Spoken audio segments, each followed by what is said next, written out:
on se sent perdu, vide. Et franchement, moi, j'avais l'impression et j'ai l'impression que tout s'écroule autour de moi. Salut à tous, j'espère que vous allez bien. Aujourd'hui, on va parler d'un sujet qui touche quasiment tout le monde et au moins une fois dans leur vie. Attention, la rupture amoureuse. C'est dur, c'est douloureux, mais c'est aussi une étape qui va nous transformer personnellement comme dans la vie au quotidien. Dans cette vidéo, je vais vous partager mon expérience, mes erreurs, mes conseils et surtout comment j'ai réussi à me relever. Donc si tu traverses ça en ce moment, reste avec moi jusqu'au bout et je te promets, tu vas te sentir moins seule et ça c'est important. Partie 1, le choc de la rupture. Alors quand une rupture arrive, on se prend généralement une vraie claque, peu importe qu'on s'y attendait ou pas. Ça reste quand même un bouleversement. Et dans mon cas, comment expliquer ? On se disputait, j'expliquais les choses qui n'allaient pas, et souvent on arrivait à la fin et si ça continue comme ça, de toute façon c'est soit on se quitte, soit on se bat. Et c'était toujours la même situation à chaque dispute. Et à un moment donné, mon ex-petit copain a décidé d'abandonner, ce sont ses mots. Et c'était un vrai choc parce que j'avais une certaine vision avec lui dans ma vie future. Et c'était pour moi quelqu'un qui me mettait en sécurité. Et de devoir comme ça, d'un seul coup, du jour au lendemain, je pense que je m'y attendais au fond de moi, mais je voulais pas voir la réalité en face. Et que ce soit lui qui m'ait quitté, je pense que si ça aurait continué comme ça dans la durée, c'est moi qui aurais fait mes affaires et je serais partie. Donc est-ce que c'est bon ? Est-ce que c'est pas bon de s'être quitté, qu'il m'ait quitté aussitôt ? J'en sais rien, ça, on peut pas revenir en arrière. Mais en tout cas, ça a été vraiment un bouleversement et même encore à l'heure actuelle où je vous parle, j'ai une boule qui monte. Parce que pour moi ça reste frustrant, parce que c'était quelqu'un avec qui je voulais faire ma vie, avec qui on s'est dit qu'on allait se marier, avoir des enfants, et du jour au lendemain, t'abandonnes, tu quittes le navire. Donc voilà, donc si tu vis une période comme ça, tu n'es pas seule. Tout simplement, on se sent perdu, vide, et franchement, moi j'avais l'impression, et j'ai l'impression que tout s'écroule autour de moi. Et tu sais quoi, en fait c'est normal. C'est tout à fait normal, c'est comme un deuil. On perd une habitude, une présence, un avenir qu'on avait imaginé avec cette personne. Donc c'est normal d'être bouleversé, d'être vide, de se sentir seul. C'est tout à fait normal. Partie 2, ce qu'on ressent vraiment. Tout simplement, la tristesse, de la colère, de la nostalgie. C'est un vrai tourbillon en fait en nous et parfois on va même pleurer sans raison, sans même penser à cette personne, on va juste pleurer et en fait on sait pas vraiment pourquoi on pleure, mais au fond de nous, notre cœur et notre âme sait. Et on est en colère des fois contre le monde ou contre soi-même et on se pose mille questions. Est-ce que j'ai tout gâché ? Est-ce que je vais retrouver quelqu'un ? Respire, sincèrement respire. Tout ça c'est humain, c'est normal et tu ne deviens pas fou ou folle. C'est ton cœur, il est juste en train de digérer ce qui s'est passé et franchement faut aller à ton rythme et laisser le temps au temps. Sincèrement, il faut vraiment laisser le temps faire les choses.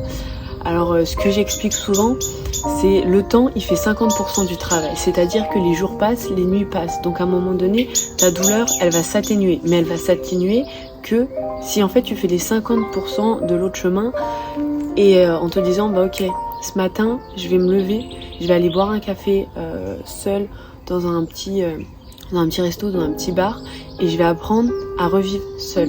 Et ça c'est utiliser le temps et avancer. Donc là, toi t'avances 50% et le temps va faire les autres 50%. Donc surtout, avance. Ne te tracasse pas avec est-ce que je vais retrouver quelqu'un ? Oh, s'il te plaît, calme-toi, redescends la pression, ça va aller. Ça va aller.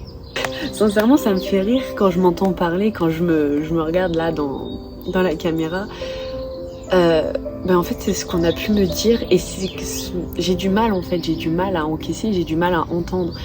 Et ça pareil, quand tu regardes cette vidéo, t'as du mal et tu te sens en colère contre moi parce que je te dis ça, c'est normal, c'est parce que pour l'instant, ton cerveau, ton cœur, ton âme, ils veulent rester dans le déni. Et le déni, c'est une manière de se protéger. Alors continue à rester dans cette phase. Un jour, tu vas en sortir. Ne te précipite pas à vouloir t'ouvrir les yeux brutalement. Ça sert à rien. Continue à avancer à ton rythme. T'es dans le déni? T'es dans le déni. T'es dans la tristesse? T'es dans la tristesse. T'es en colère? T'es en colère. C'est vraiment ok. Vraiment, tout est normal. Il y a pas de règle en fait dans une rupture. C'est pas oui, c'est un deuil, mais un deuil on vous dit d'abord tu vas être en tristesse, tu vas être triste, après tu vas être en colère, après tu vas être dans le déni. Non, c'est pas une par une en fait les étapes. T'es pas en train de jouer au Uno. Tu vas peut-être commencer par le déni, puis après être en colère, puis après être heureuse, puis après être de nouveau en colère et après être joyeuse. Il n'y a pas d'étape. C'est pas d'abord on est dans le déni, d'abord. Non. C'est faux. C'est ton cerveau, tu ne peux pas contrôler ton cerveau et chaque être humain est différent et chaque être humain va à son rythme. Alors tu avances comme tu peux. Mais le plus important c'est de vouloir avancer. Alors peut-être pas tout de suite, mais de se dire dans un coin de ta tête, par exemple dans mon cas, je me suis dit bon Clem, tu veux rester encore dans le déni? Il n'y a pas de souci, reste encore. Mais avance, va falloir que tu avances à un moment donné. Et de se répéter tous les jours qu'à un moment donné, il va falloir que tu avances, ça va fermer la porte du déni et ça va t'ouvrir la porte à par exemple de la colère ou de la tristesse. Et en fait, à chaque fois, les portes elles vont se refermer et il y en a une qui va se rouvrir, fermer, ouvrir. Et à la fin, la porte, ça sera fini. Tu ouvriras une porte et là, tu verras ta vie et tu vas de nouveau respirer. Et là, tu auras fait le plus gros du chemin, tu auras fini ton deuil. Partie 3, les choses à éviter, sincèrement. Et donc, je vais te dire les pièges dans lesquels je suis tombée et que je te conseille vraiment à éviter, mais vraiment. De 1, reprendre contact trop vite, juste pour combler un vide.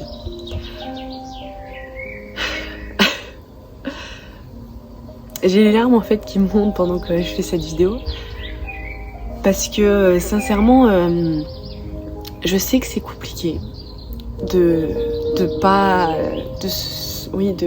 se bloquer à reprendre le contact. C'est compliqué, je le sais, c'est pas facile. Alors c'est un conseil que j'ai pas toujours appliqué dans mes anciennes relations, mais je vous jure c'est essentiel. Et même si c'est compliqué, il faut vraiment que tu essayes au mieux de pas reprendre le contact tout de suite après la rupture. Conseil numéro 2, c'est de surtout pas stalker son ex sur les réseaux. Et en plus, je vais te dire un petit conseil, ça fait encore plus mal. Et ça va te servir à quoi? À part te faire du mal? Rien, absolument rien. Tu vas ressasser ta relation, tu vas peut-être aller dans ses abonnés, commencer à te comparer. Oh, il est plus beau, il a plus de muscles, oh, elle a des cheveux super beaux. Voilà, ça sert à rien, sincèrement, ça sert à rien d'aller le stalker sur les réseaux. Ensuite, troisième chose à ne pas faire, c'est idéaliser l'autre comme si c'était la seule personne sur Terre.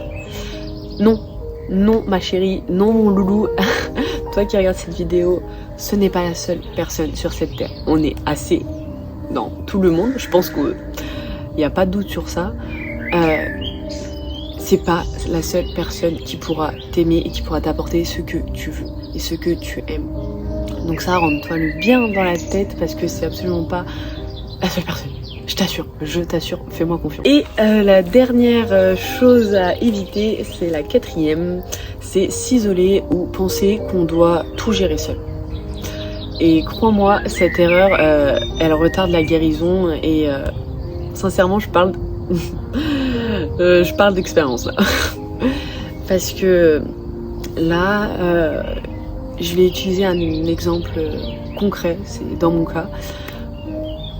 je ne dormais plus, enfin je ne dors plus vraiment très bien.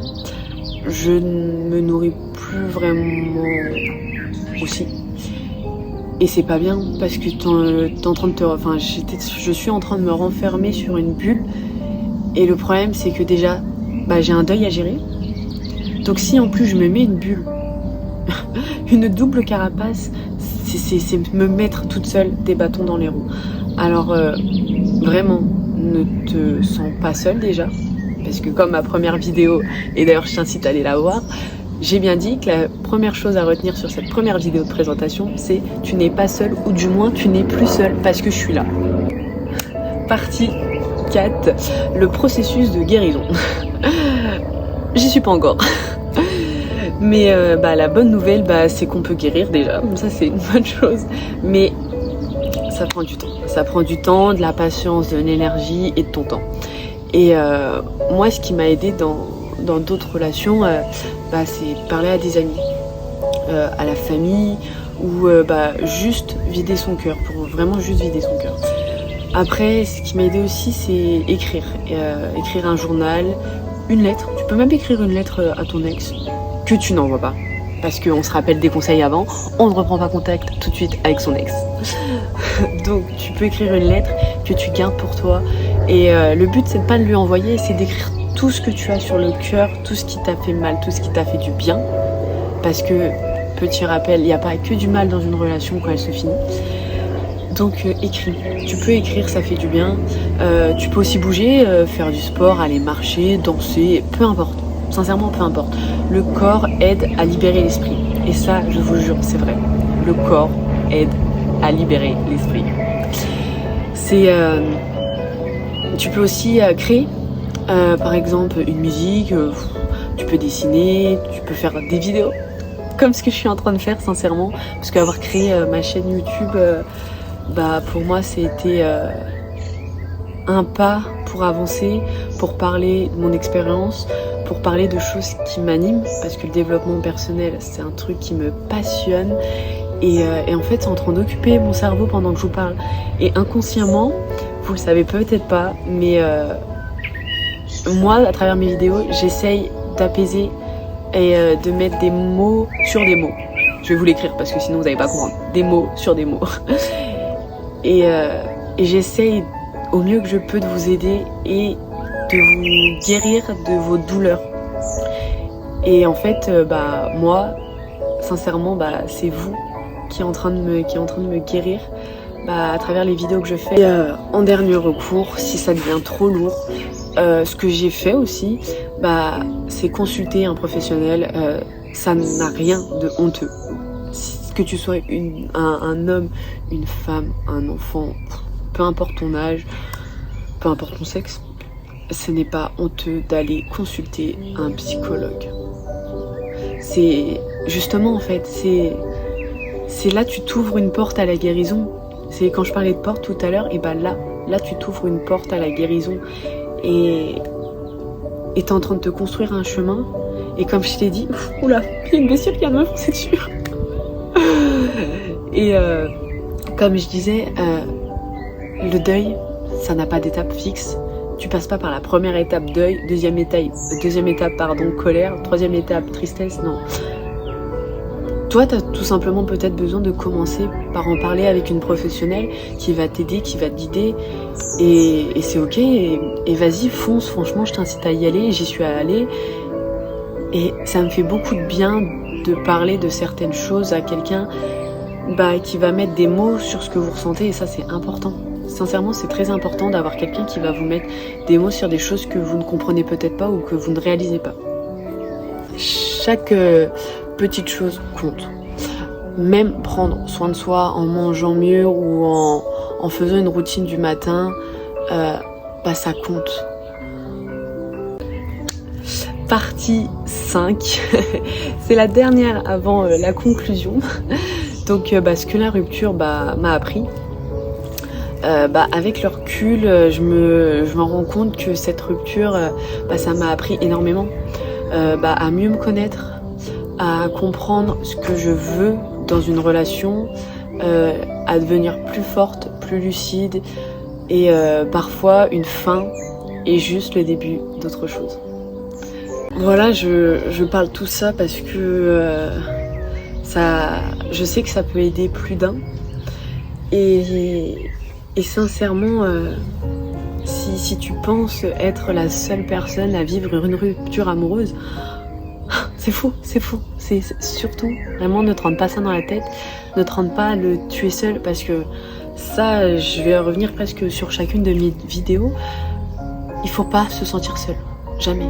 Parce que quand on commence à se sentir seul, c'est encore pire. C'est comme je dis, on se rajoute une bulle.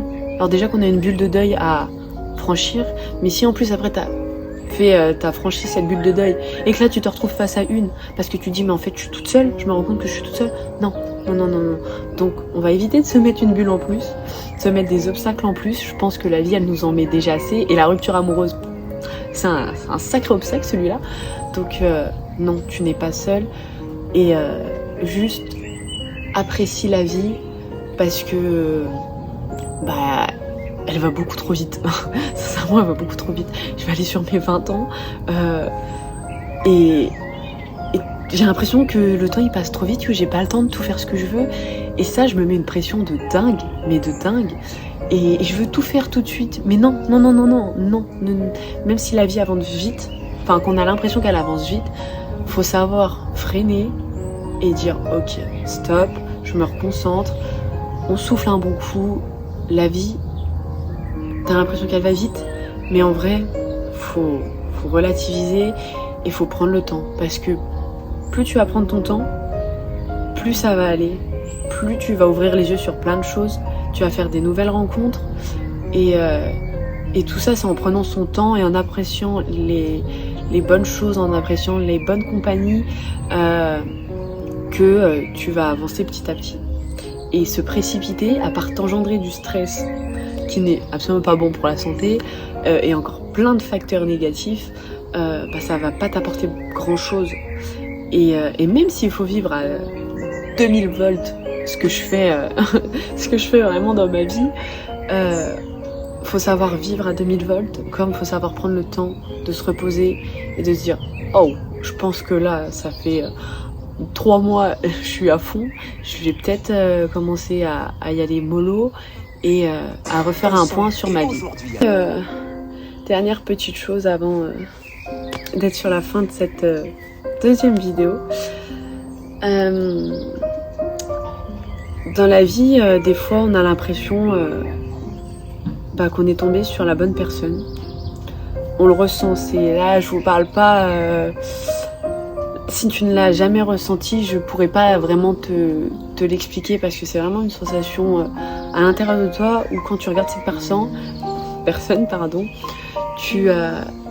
tu sais ou tu as l'impression que c'est la bonne personne. Alors fais attention à ça parce que ça peut être la bonne personne mais pas au bon moment. Je redis, tu rouvres tes oreilles s'il te plaît. Ça peut être la bonne personne mais pas au bon moment. Et ça, ni lui, ni toi, ou ni elle, ni toi, vous y êtes pour quelque chose. Alors bien évidemment qu'il y a des facteurs qui font que des fois c'est la bonne personne et au bon moment. Mais tu peux pas contrôler la personne en face de toi en lui disant vite.